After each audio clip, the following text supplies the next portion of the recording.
Iran যদি পরমাণু বোমা তৈরির উপযোগী ইউরেনিয়াম সমৃদ্ধ করে তাহলে দেশটিতে আবারও বোমা ফেলার হুমকি দিয়েছেন মার্কিন প্রেসিডেন্ট ডোনাল্ড ট্রাম্প। তার এই হুমকির পরই ইরানের রাজধানী তেহরানে বিস্ফোরণের শব্দ শোনা গেছে। দেশটির পররাষ্ট্রমন্ত্রী আব্বাস আরাকচি বলেছেন, পারমাণবিক কর্মসূচি নিয়ে চুক্তি করতে চাইলে খামেনির প্রতি অসম্মানজনক বক্তব্য বন্ধ করতে হবে ট্রাম্পকে। এদিকে হামলার শিকার পারমাণবিক স্থাপনায় জাতিসংঘ পরিদর্শন ঠেকানোর ইঙ্গিত দিয়েছে ইরান। বিস্তারিত সৃষ্টি ঘটকের প্রতিবেদনে। ইরানের রাজধানী তেহরানের পশ্চিমাঞ্চলে একাধিক বিস্ফোরণের শব্দ শোনা গেছে। শুক্রবার শেষ রাতে পশ্চিম তেহরানের ইসলাম শহর শাহরিয়ার সহ বিভিন্ন এলাকায় এসব বিস্ফোরণের শব্দ হওয়ার সাথে সাথে আবারও অঞ্চলটিতে আকাশ প্রতিরক্ষা ব্যবস্থা চালু করা হয়। তবে ক্ষেপণাস্ত্র, ড্রোন কিংবা গোলা ঠিক কোন যুদ্ধাস্ত্র নিক্ষেপের ফলে বিস্ফোরণ ঘটেছে তা এখনো স্পষ্ট নয়।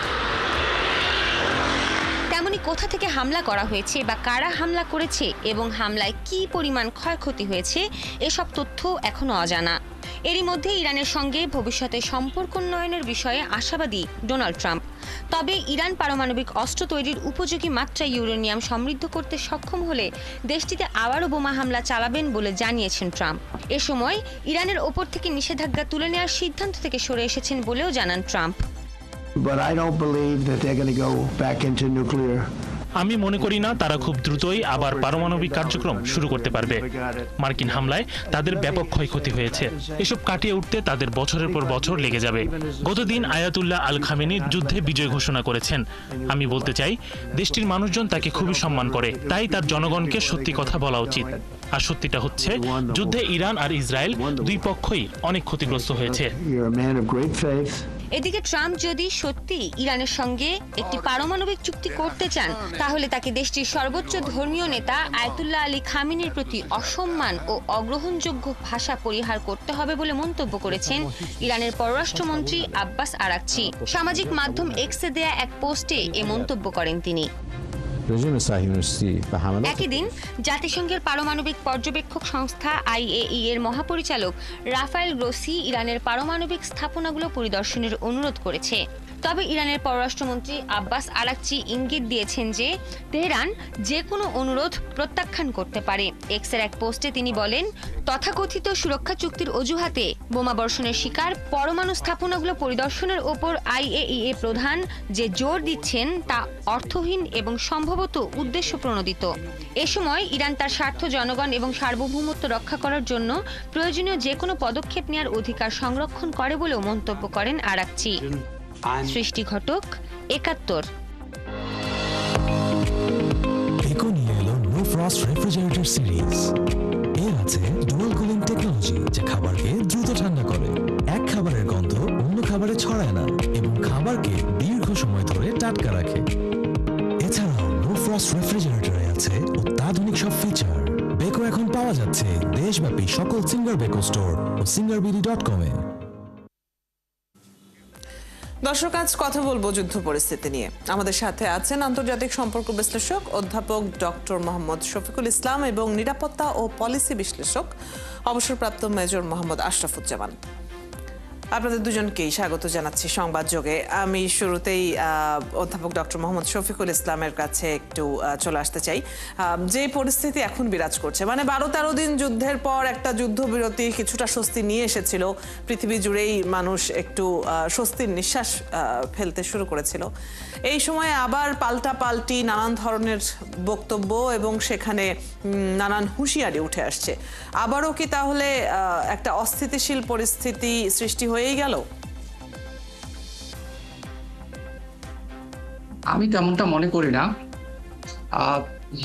কারণ হচ্ছে যে ইরান এবং ইসরায়েল যে যুদ্ধ হয়েছিল সেটা মার্কিন যুক্তরাষ্ট্রের সমর্থনে ইসরায়েল ইরানে হামলা করেছিল। তো ইসরায়েল এবং মার্কিন যুক্তরাষ্ট্র মনে করছে যে তারা যে উদ্দেশ্যে হামলা করেছিল ইরানে, সেই উদ্দেশ্য সফল হয়েছে।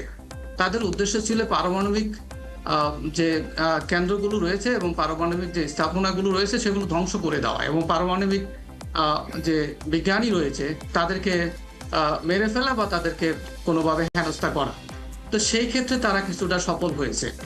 তো আমি মনে করি যে এখন ইরানকে হুমকি দিচ্ছে এবং বিভিন্নভাবে চাপ সৃষ্টি করছে যে ইরান যাতে পুনরায় তাদের পারমাণবিক কার্যক্রম চালিয়ে না যায়, তাদের পারমাণবিক কার্যক্রমগুলো যাতে বন্ধ রাখে, যেটা হয়তো ইসরায়েলের জন্য হুমকি হতে পারে, মার্কিন যুক্তরাষ্ট্রের স্বার্থের জন্য হুমকি হতে পারে।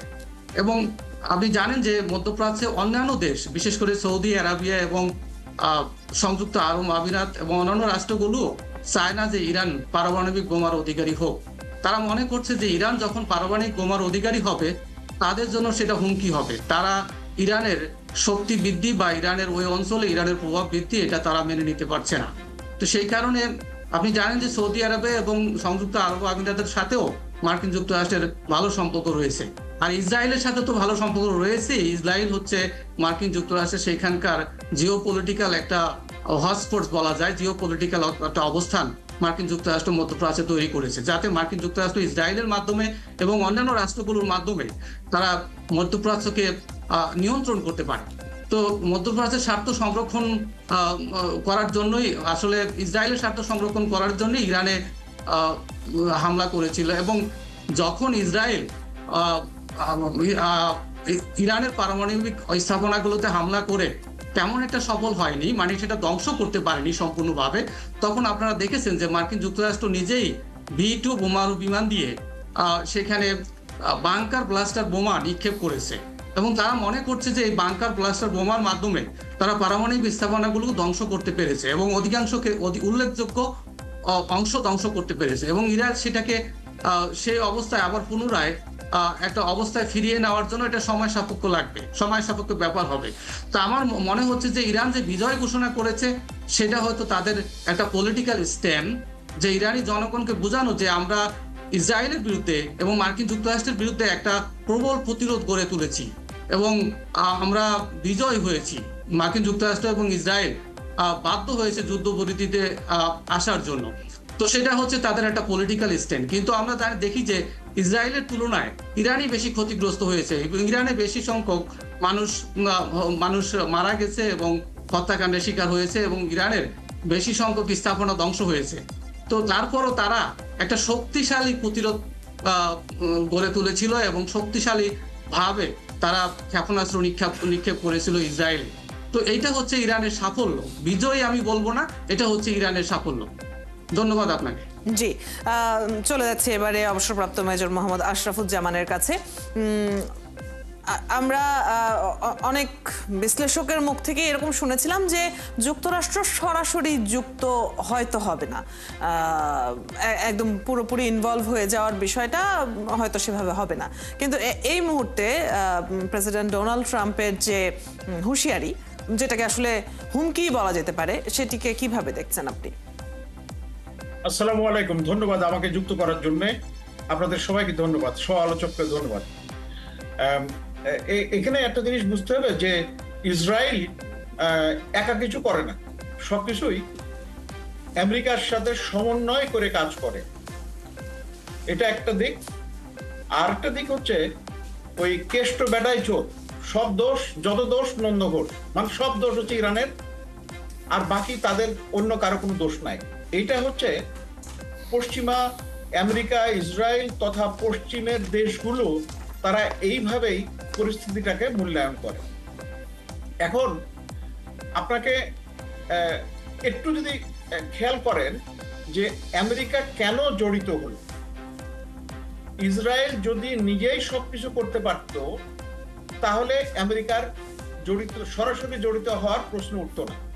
তার মানে এখানে একটা কিন্তু আসে এবং একটা গ্যাপ আসে, এবং সেই গ্যাপটাই হচ্ছে যে ইতিপূর্বে ইসরায়েল যেভাবে অন্যান্য আরব দেশগুলোর সাথে সংঘর্ষে সফল হয়েছিল, ইরানের সাথে ঠিক এইভাবে সফল হতে পারেনি। আরেকটা কথা যে দেখেন, ইসরায়েল কিন্তু আক্রমণকারী, কিন্তু আপনি যদি পশ্চিমা গণমাধ্যম বিশ্লেষণ করেন তাহলে দেখবেন যে এই ইরানের আক্রমণ করলো তারা, আক্রান্ত হলো ইরান, ভিকটিম হচ্ছে ইরান, কিন্তু তাদের বয়ান অন্যরকম। ভাবটা এমন যেন ইরানের কারণেই ইসরায়েল এই অবস্থায় পৌঁছে গেছে। তো এই তথ্যগুলো একটু মাথায় রেখে বিশ্লেষণ করলে আমাদের জন্য ভালো হবে। আরেকটা জিনিস হচ্ছে যে আপনি ইরান এবং ইসরায়েলের সবচেয়ে বড় কয়েকটা পার্থক্য আছে মোটা দাগে।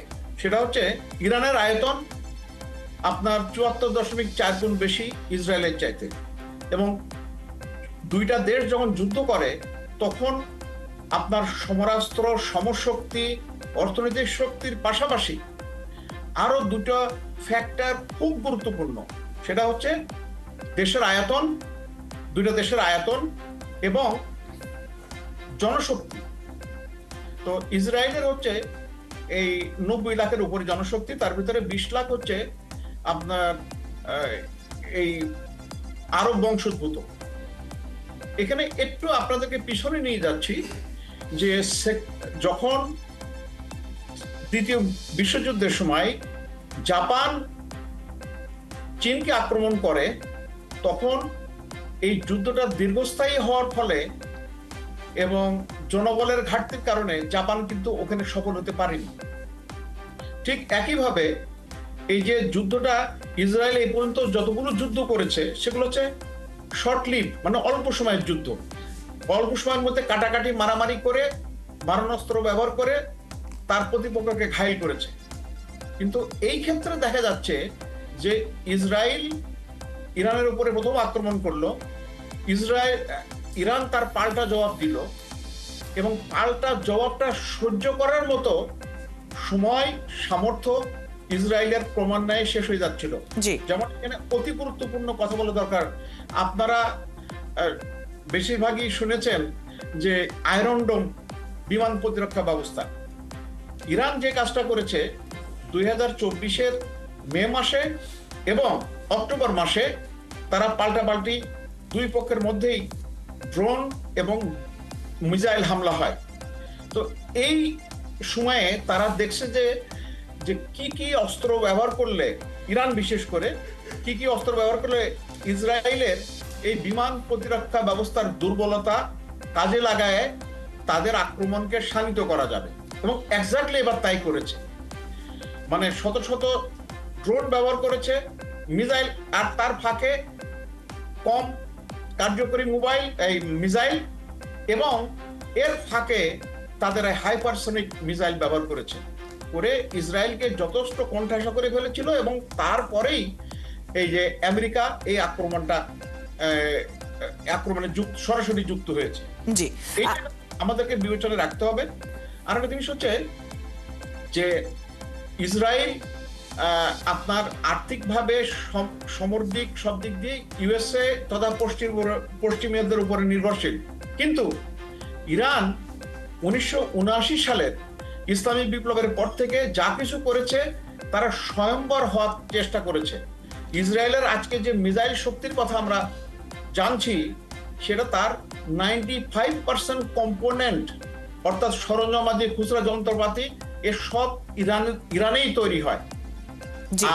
এটা নিশ্চয়ই তাদের জন্য একটা প্লাস পয়েন্ট। আমরা যেহেতু একটু তুলনামূলক বিশ্লেষণের জায়গায় এসেছি, সেই ক্ষেত্রে অধ্যাপক ডক্টর মোহাম্মদ শফিকুল ইসলামের কাছে জানতে চাইবো যে যুদ্ধ চালিয়ে যাওয়ার সক্ষমতা, সেটা সমরাষ্ট্রের কথা বলি আমরা, অর্থনৈতিক শক্তি বলি, আয়তন, জনসংখ্যা, যেগুলোর কথা মোহাম্মদ আশরাফুজ্জামান তুলেছেন, এর পাশাপাশি বৈশ্বিক সমর্থন, সবকিছু মিলিয়েই ইরান এগিয়ে ছিল, সেটা তো জানা কথাই, খুব একদম মোটা দাগেই চোখে পড়ার মতো বিষয়। তা ইসরায়েলকে যুদ্ধ চালিয়ে যেতে হলে যুক্তরাষ্ট্রের সেখানে সহায়তা একদম পুরোদমে করতে হবে, নিজের সংযুক্ত হতে হবে, এটাও তো খুব মানে কমন সেন্স থেকেই বোঝা যায়। তাহলে একটা যে আশার জায়গা ছিল যে ট্রাম্প নির্বাচিত হলে, এটা মার্কিন জাতীয় নির্বাচনের আগে বারবার আলোচিত হয়েছে যে ট্রাম্প নির্বাচিত হলে যুদ্ধ পরিস্থিতির অবনতি তিনি হতে দেবেন না বিশ্বজুড়ে, তাহলে বিষয়টা কেমন হয়ে গেল না? হ্যাঁ, আপনি ঠিকই বলেছেন যে এটা আসলে ট্রাম্পের যে নির্বাচন ম্যানিফেস্টো এবং নির্বাচনের সময় তার যে বক্তব্য, এই বক্তব্যের সাথে কিছুটা অমিল রয়েছে, সাংঘর্ষিক। তবে আমি মনে করি যে সবসময় মার্কিন যুক্তরাষ্ট্রের বৈদেশিক নীতি অপরিবর্তিত থাকে, বিশেষ করে ইসরায়েলের ক্ষেত্রে। তো মার্কিন যুক্তরাষ্ট্রের অনেক আগ থেকেই, আপনি জানেন, অনেক আগ থেকেই মার্কিন যুক্তরাষ্ট্রের নীতি হচ্ছে মধ্যপ্রাচ্যে, বিশেষ করে মধ্যপ্রাচ্যে, সেটা হচ্ছে যে ইরান যাতে পারমাণবিক বোমার অধিকারী না হতে পারে। আপনি দেখেন যে একদম ইয়ার আমল থেকে, বারাক ওবামার আমল থেকেই তারা একইভাবে ইরানকে চাপ সৃষ্টি করে আসছে যে তোমাদেরকে চুক্তি করতে হবে, পারমাণবিক বোমা করা যাবে না, তোমাদেরকে চুক্তি করতে হবে, এবং নিষেধাজ্ঞা দিয়েছে, বারবার নিষেধাজ্ঞা দিচ্ছে। তো সেই নীতির, আমি মনে করি সেই নীতির প্রতিফলন। আর এর মাধ্যমে ডোনাল্ড ট্রাম্প হয়তো চেষ্টা করছে যে মধ্যপ্রাচ্যে একটা শান্তি স্থাপন করার, তার বক্তব্য অনুযায়ী মধ্যপ্রাচ্যে একটা শান্তি স্থাপিত হবে যদি ইরান পারমাণবিক শক্তির অধিকারী না হয়, তাহলে হয়তো মধ্যপ্রাচ্যের অন্যান্য রাষ্ট্রগুলো, বিশেষ করে তাদের যে মিত্র, যার সমর্থনে ইসরায়েল টিকে আছে, সেই মিত্রের কোনো রকম হুমকির সম্মুখীন হবে না। সেই কারণেই আসলে আর মার্কিন যুক্তরাষ্ট্রের কাছে বা ইসরায়েলের কাছে হয়তো গোয়েন্দা তথ্য ছিল যে ইরান খুব শীঘ্রই পারমাণবিক বোমার অধিকারী হবে এবং পারমাণবিক বোমা বিস্ফোরণ ঘটাতে পারে। সেই কারণেই আসলে তড়িঘড়ি করে ইসরায়েলকে দিয়ে, মার্কিন যুক্তরাষ্ট্র ইসরায়েলকে দিয়ে হামলা করেছিল, কিন্তু ইসরায়েল সেই পারমাণবিক স্থাপনাগুলো ধ্বংস করতে ব্যর্থ হয়। সেই কারণেই যেমনটি বলেছিলেন যে মেজর জেনারেল আশরাফুজ্জামান, সেই কারণেই মার্কিন যুক্তরাষ্ট্র নিজে যুক্ত হয়েছে এবং নিজে হামলা করেছে, আপনারা যেটা দেখেছেন। কিন্তু ইরান কিন্তু আবার, মার্কিন যুক্তরাষ্ট্র কিন্তু আবার ইউক্রেনের যুদ্ধ বন্ধ করার জন্য চেষ্টা করছে, তারা নেগোশিয়েট করছে যে এখানে যাতে একটা শান্তি স্থাপিত হয়, যুদ্ধবিরতি চুক্তি হয়, কিন্তু সেটা এখনো সফল হয়নি, কিন্তু তার চেষ্টা চালিয়ে যাচ্ছে। তো মার্কিন সব মিলে ডোনাল্ড ট্রাম্প চেষ্টা করছে যে একটা মানে তিনি শান্তি স্থাপনের জন্য একটা নোবেল প্রাইজ কোনোভাবে পাওয়া যায় কিনা, বা শান্তি স্থাপনের দূত হিসাবে তিনি কাজ করতে পারেন কিনা। সেই কারণেই আপনি দেখছেন যে তার যে সাক্ষাৎকার আপনি প্রথমে প্রচার করেছেন, সেখানেও তিনি ইনিয়ে বিনিয়ে সেই কথাগুলি বলছিলেন যে ইরানের সর্বোচ্চ ধর্মীয় নেতা। শান্তি স্থাপনের নামে ডোনাল্ড ট্রাম্প আসলে এই দফায় নির্বাচিত হওয়ার পর বেশ কয়েকটা পদক্ষেপ নিয়েছেন, যেগুলো বিশ্ববাসীর মনে এক ধরনের অশান্তির সৃষ্টি করেছে। একদম শেষ প্রশ্নটি নিয়ে আমি যদি মোহাম্মদ আশরাফুজ্জামানের কাছে আসি, যে ডোনাল্ড ট্রাম্পের একটা নীতি খুব আলোচিত হচ্ছে বিশ্বব্যাপী, আর সেটা হচ্ছে এই যে জন্মসূত্রে আমেরিকান হওয়ার যে একটা বিষয় ছিল এর আগে, সেটি পরিবর্তন আনতে চান তিনি, এবং অভিবাসীদের ক্ষেত্রে তিনি খুবই শক্ত অবস্থানে থেকে নানান ধরনের পলিসিতে পরিবর্তন আনতে আগ্রহী। এতে আসলে আমাদের ওপর, বাংলাদেশের ওপর কি ধরনের প্রভাব পড়তে যাচ্ছে বলে আপাতত দৃষ্টিতে মনে হচ্ছে? আপনাকে অনেক ধন্যবাদ। এটা আমাদের অনেকেই ক্ষতিগ্রস্ত হয়েছে, হবে। তো ডোনাল্ড ট্রাম্পের এই পর্যায়ে আসার পিছনে একটা বড় কারণ হচ্ছে যে আমেরিকায় প্রচুর বৈধ অবৈধ লোক ঢুকে গেছে, এবং যেটা রিপাবলিকানদের যে ভোটার বেস সেটাকে বেশ ক্ষতিগ্রস্ত করে। সম্ভবত এবারের ডোনাল্ড ট্রাম্পের বিজয়ী হওয়ার ক্ষেত্রে একটা বড় ভূমিকা পালন করেছে এই যে ইসরায়েলের সাথে গাজার যে যুদ্ধটা। কারণ মুসলিম ভোটাররা বাইডেন প্রশাসনের প্রতি খুবই বীতশ্রদ্ধ ছিল, এবং কমলা হ্যারিস যিনি দাঁড়িয়েছিলেন ডোনাল্ড ট্রাম্পের বিরুদ্ধে, তাকে ওটা বর্জন করেছে। সো এইটা বাদ দিয়ে ওই ইউএস এর ভোটারদের যে ওই যে হোয়াইট সুপ্রিমেসিস্ট, অর্থাৎ এটা অনেকটা বর্ণবাদের মতো, তাদেরকে আগায় নিয়ে এসে, এবং আপনার যারা ইমিগ্রেন্টদের প্রতি ডেমোক্রেটিক প্রশাসন সবসময় কিছুটা ফ্রেন্ডলি ভাব থাকে, তারা কিছুটা তাদেরকে সাহায্য করার চেষ্টা করে, এবং অনেকে এই ভোটের আগেই অনেকের নাগরিকত্ব দিয়েছে, তারা ভোটারও বানিয়েছে। সো ডোনাল্ড ট্রাম্প একটা হচ্ছে তার ভোটার বেসটাকে তার নিজের জন্য, আর তো উনি তো আর পরে নির্বাচন করতে পারবেন না আমেরিকান কনস্টিটিউশন অনুযায়ী, যদি এটা পরিবর্তিত না হয়। তো আগামীতে রিপাবলিকানদের যেন সুবিধা হয়, সেই জন্য উনি এই ব্যাপারটা এটা করছেন। আচ্ছা, এখন এই যে জন্মসূত্রে নাগরিক হওয়ার ব্যাপারটা, এটা আমেরিকার একটা তাদের ফিলোসফি, ওই যে ফ্রি ওয়ার্ল্ডের নেতা আমেরিকা, এইভাবে প্রচার এবং তার বাস্তবায়ন, এইটার কে সমর্থন করার জন্যই আমেরিকাতে যে জন্মগ্রহণ করে শুধু মানে আপনার ইয়েতে না, জমিনে না, যদি আকাশপথের আমেরিকার আকাশ সীমানে যদি কেউ জন্মগ্রহণ করে তাহলে উনি জন্মসূত্রে নাগরিক হন। তো এরকম আমাদের অনেকেরই, বিশেষ করে আমাদের জনগোষ্ঠীর, বাংলাদেশের অনেক বাংলাভাষী ওখানে আছে। একটা প্রভাব ইতিমধ্যেই পড়েছে আপনি যেটি বলছিলেন, এবং নেতিবাচক প্রভাবই দেখা যাচ্ছে মূলত। আপনাদের দুজনকেই ধন্যবাদ আমাদের সাথে আজকে যুক্ত হবার জন্য, আমাদের সাথে আলোচনায় অংশগ্রহণ করবার জন্য। দর্শক, আমাদের সাথে আজ আন্তর্জাতিক সম্পর্ক বিশ্লেষক অধ্যাপক ডক্টর মোহাম্মদ শফিকুল ইসলাম এবং নিরাপত্তা ও পলিসি বিশ্লেষক অবসরপ্রাপ্ত মেজর মোহাম্মদ আশরাফুজ্জামান যুক্ত ছিলেন। যুদ্ধ পরিস্থিতি নিয়ে কথা হচ্ছিল তাদের সাথে। এই ছিল আজকের সংবাদযোগে। আগামীকাল ঠিক রাত 10টায় আবারও দেখা হবে নতুন কোনো বিষয় ও তার বিশ্লেষণ নিয়ে। ৭১-এর সাথেই থাকুন।